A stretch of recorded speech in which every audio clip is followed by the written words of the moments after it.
Paglipat niya doon sa kabila, sasabit siya dyan. Tapos hihigpit po yan. So yan na yun mga boss.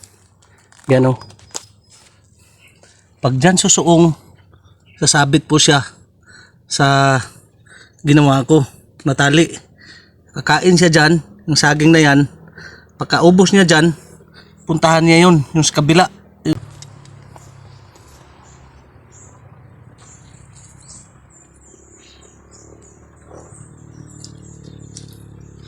Manlitag ako mga busing. Manguha ko ng ibon dito sa kwan. Ang kukunin natin na ibon, tikling. Tapos mamaya, kung makakuha tayo, lulutuin po natin, lilitsunin. Ito na naman tayo mga busing. Pagkatapos nung bubo na ginawa natin, ito na naman. Manglitag na naman tayo. So magkakarelate nito yung mga batang 90s. Nung wala pang uso yung cellphone mga boss, wala pang uso yung gadget. Mayroong gadget dati mga boss, yung ano lang, yung brick game. Tsaka yung parang circle, pindot-pindutin mo mga boss yung may tubig na papasok doon sa kuan, sa pinakagitna. Yun lang yung mga laruan natin noon, at saka tirador, saka marami. So iko-content natin yan dito mga bossing. So ito naman mga bossing, pinapakita ko lang kung ano yung mga ginagawa ko noong kabataan ko mga boss. Ito mga boss, dito papasok yung pang ano ito, pang ulo. Kasi dito papasok yung kuan, ulo ng tikling. Pag papasok yan dito mga boss, pag ganyan, yan na po, huli na po siya.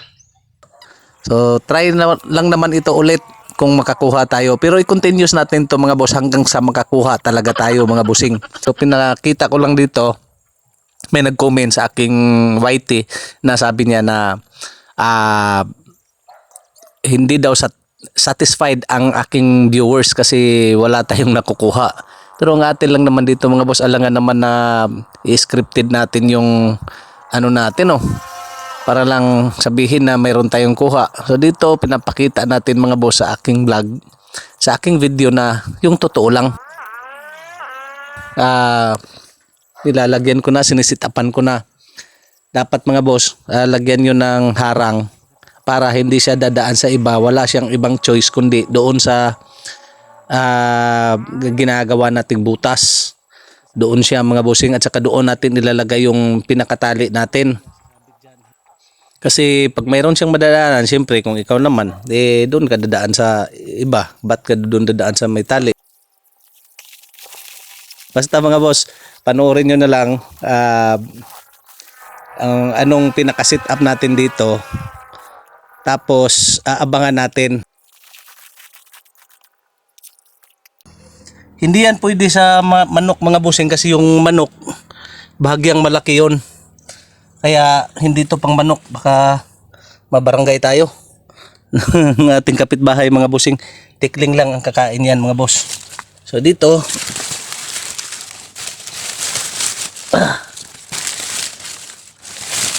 natin to. Yan mga bossing. So dito, di siya makakadaan. Dyan lang. Yan ang kuha niya. Daanan niya talaga pagkatapos niyang kainin na saging na yan.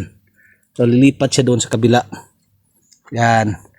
Siyempre, paglipat niya doon sa kabila, sasabit siya dyan. Tapos hihigpit po yan. Yung ulo niya sasabit dyan. Hihigpit po yan. Makukuha na natin yan. Yan mga bossing So dyan lang ang paggawa. Sana makakuha tayo mga boss.